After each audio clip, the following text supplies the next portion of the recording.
Thank you so much everyone to support me. অনেক অনেক ধন্যবাদ। বৃষ্টির একটু ফোঁটা মনের কোণে অনেকটা ভালোবাসার আবেশ করে দেয়।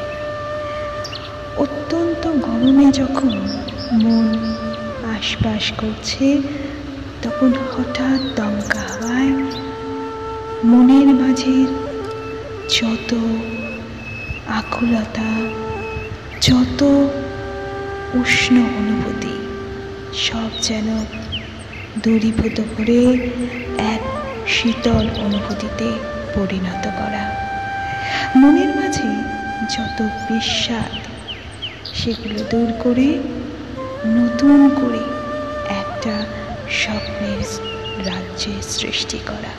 সেখানে যেন তুমি, আমি, আমাদের প্রিয়জনেরা ভেসে যেতে চাই। রিয়েলিটি তো অনেক শুনছি, অনেক দেখছি, সারাদিন বাস্তবতা নিয়ে ব্যস্ত আমরা একে অপরের বিভিন্ন কাজের মাঝে।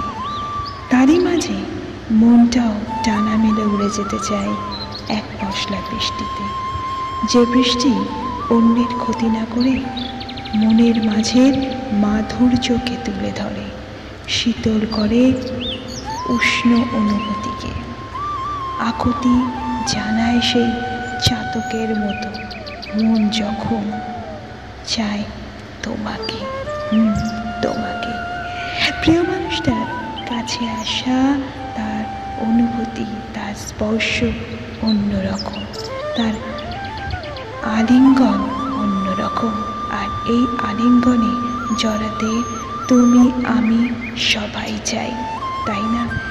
আর এই উষ্ণ অনুভূতির ছোঁয়া যখন এক পশলা বৃষ্টি, হালকা হাওয়া, মৃদুবন্ধ বাতাসে উড়ে যাওয়া এলো চুল, সঙ্গে বিদ্যুতের এক ঝলকানি আর মেঘের গুরু গুরু রব, সঙ্গে থাকে আঁচল উড়ে যাওয়া এক অনুভূতি, যাতে ভেসে যেতে চায় মন, তুমি আর আমি। শীতল বাতাসের স্পর্শে জাগে মনের মাঝে ছন্দ, আর ফুটিয়ে নিতে চায় তোমার আমার মনের কথা। কেমন লাগলো বন্ধুরা?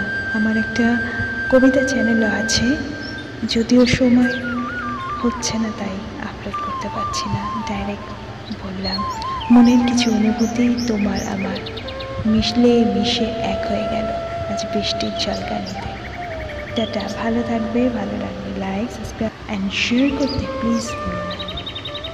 মিষ্টি মাধুরী।